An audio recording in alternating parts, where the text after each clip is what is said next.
ce geste de toi viendra mon secours. Viens semer dans mon âme le grain de l'amour.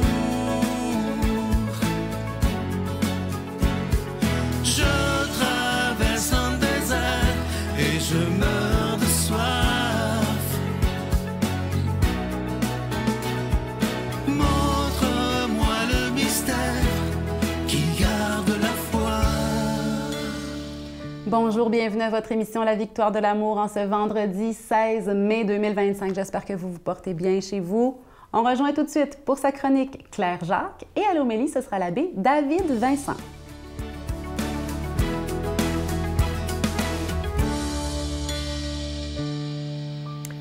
Bonjour à vous, chers complices du vendredi. Bienvenue à ce petit moment entre nous. Ce matin, j'ai envie de célébrer avec vous, c'est l'anniversaire de son décès, le 16 mai. On va parler de Saint-Honoré. Ça, c'est pas juste le gâteau ou la pâtisserie, c'est aussi quelqu'un qui a vécu. Je vous en parle un petit peu. Toujours, évidemment, c'est très abrégé parce que je pourrais faire 1 heure pour chaque personne dont je parle. Alors, lui, il est né au début du 6e siècle. Il était très pieux. Un enfant qui faisait ses prières, qui faisait son jeûne, tout ça. Et il aimait côtoyer les domestiques qui travaillaient dans sa maison parce qu'il vivait dans une famille aisée. Et à un moment donné, un matin, première petite chose qui arrive d'un peu spéciale, sa nourrice est en train de surveiller le pain qui est en train de cuire dans le four. Et le petit s'en vient puis lui dit « Un jour, j'aimerais ça être un prêtre. » Puis elle lui répond ceci. Quand ma pelle aura des feuilles, tu seras un évêque. En voulant dire, je pense pas que ça va arriver. Bien, croyez-le ou non, quelques jours plus tard, la fameuse pelle pour ramasser des affaires a commencé à verdir et à produire des fleurs. Quelques années plus tard, Honoré devient prêtre. Et parce que tout va bien et que les gens l'aiment beaucoup, puis qu'il incite beaucoup les gens à la prière, qui est très pieux, très exemplaire, bien, on lui propose de devenir évêque, ce qu'il refuse ostentativement. Il veut rester prêtre, il veut garder ça, comme on dit, low profile. Mais bon, il arrive des choses. Puis à un moment donné, pendant qu'il célèbre la messe, Dieu lui apparaît et lui tend une hostie faite de pain, évidemment. Et ça a été comme un signe pour lui. Mais il n'était pas encore prêt. Ça a pris un autre signe où là, il y a eu un rayon céleste là, qui est arrivé sur sa tête. Et puis bon, là, il s'est dit, OK, je veux bien. Donc, quand l'évêque Saint-Béat est décédé, bien, c'est Honoré qui est devenu évêque. Et puis, après son décès, il y avait beaucoup de batailles, un genre de guerre qui se passait dans le pays. Et il y avait une invasion par les Normands et par les Danois. Puis là, les gens avaient peur que le corps de leur fameux évêque soit peut-être, je ne sais pas moi, dérangé. Vous savez, des fois, il y avait des fouilles pour essayer de trouver des bijoux, des choses comme ça. Ils avaient peur, donc ils ont pris son corps, ils l'ont transporté à Amiens, dans une église. Et imaginez-vous donc que ça a été transporté à l'église Saint-Pierre et Saint-Paul, donc à Amiens, comme je vous disais.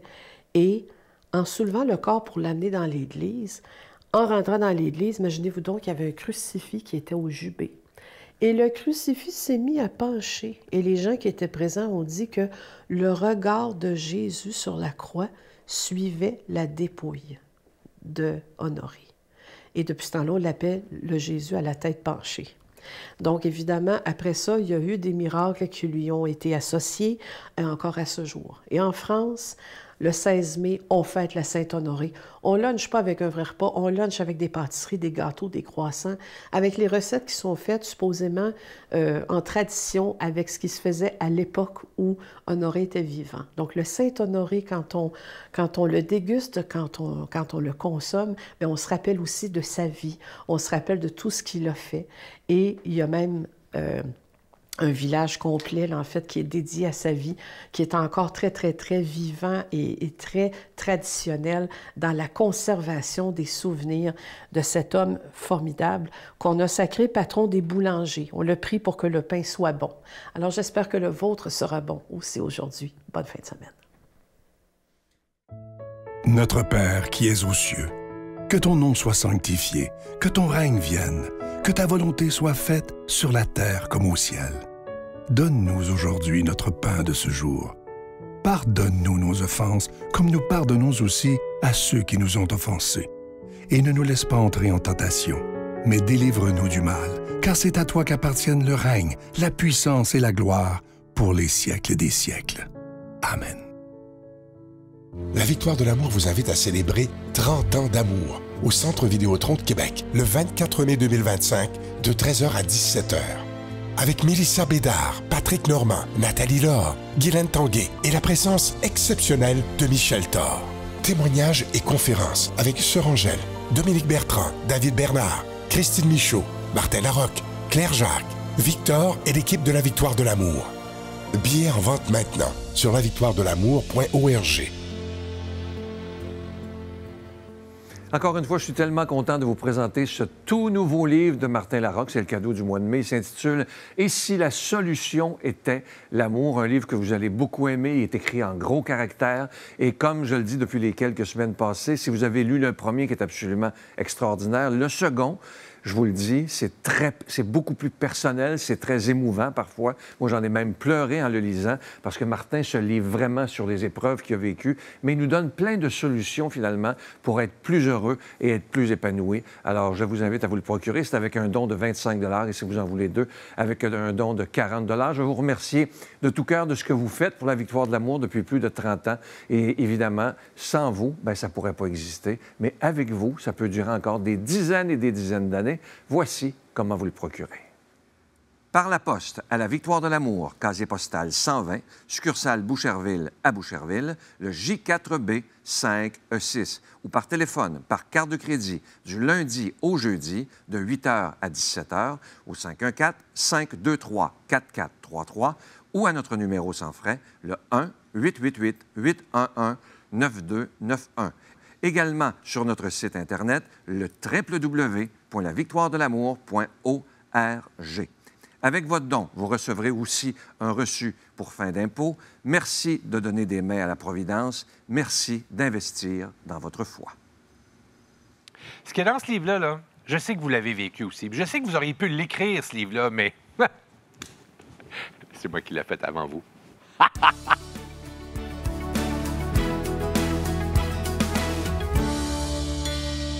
Mon Dieu, donnez-moi la sérénité d'accepter les choses que je ne peux changer, le courage de changer les choses que je peux et la sagesse d'en connaître la différence. Amen.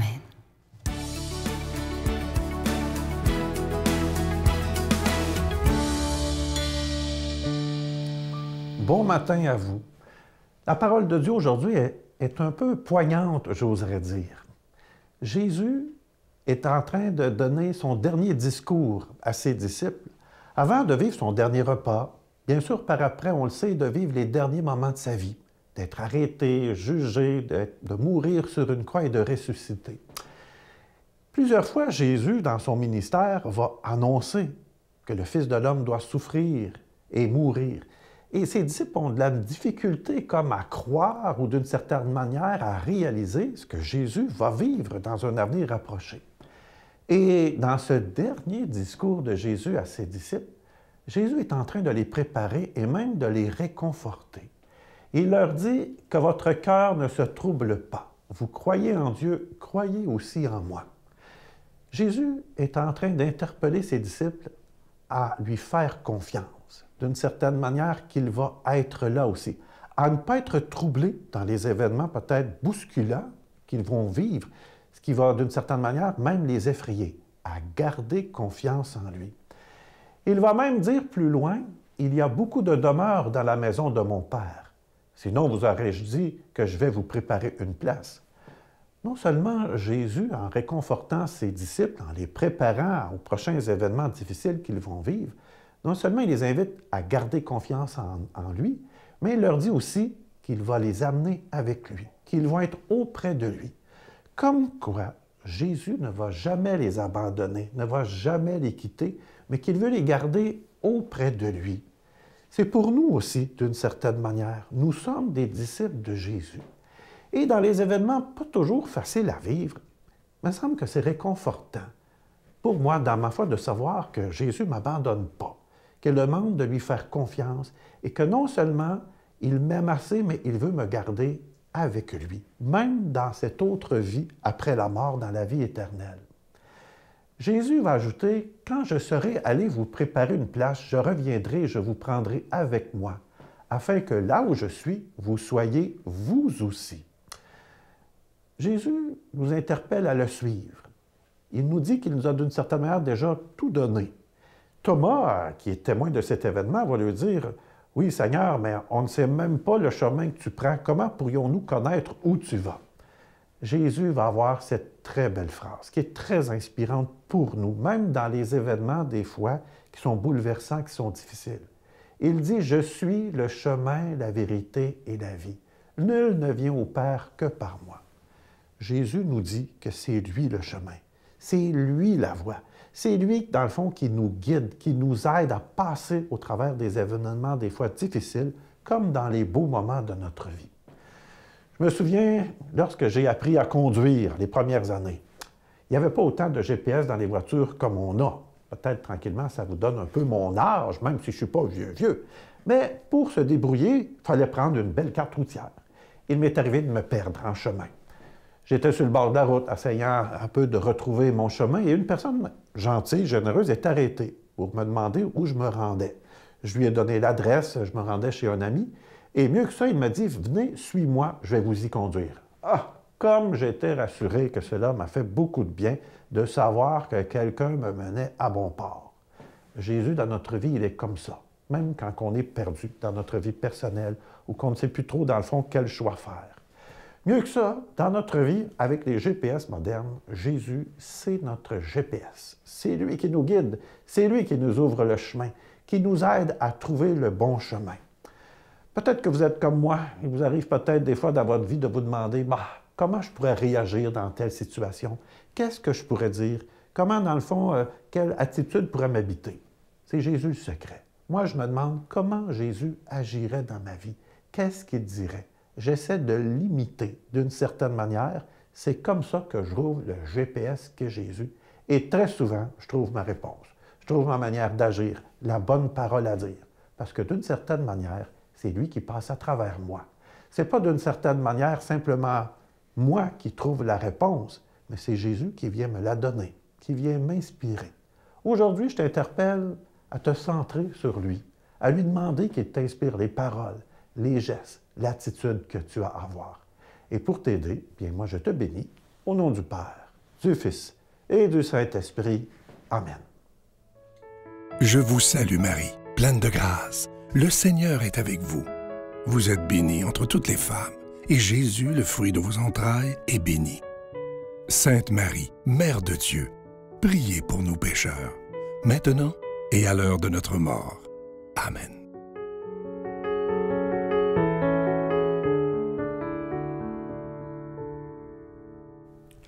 Mes chers amis, il est encore temps de vous procurer vos billets pour le 24 mai prochain, le 30 ans d'amour de la victoire de l'amour. Je trouverais ça tellement beau que ce soit un grand rassemblement d'un très grand nombre de personnes pour porter un témoignage, le témoignage que le Québec a encore la foi. Pourquoi pas? Soyons nombreux. Pour y arriver, vous avez simplement à aller sur le site de la Victoire de l'amour au www.lavictoiredelamour.org ou en appelant directement au centre Vidéotron au 1-877-658-9866. 1-877-658-9866. Au plaisir de vous y retrouver. Bonne journée. Il y a plein de moments où ça ne va pas dans lui, des fois. Tu sais. Quand tu sors de chez vous, ferme la porte, mets-toi un sourire dans le visage. Ça se peut que ça ne va pas bien, mais tu as plus de chances que quelqu'un vienne te parler si tu souris. Chez moi, le bonheur est à la une. Chez moi, je vous en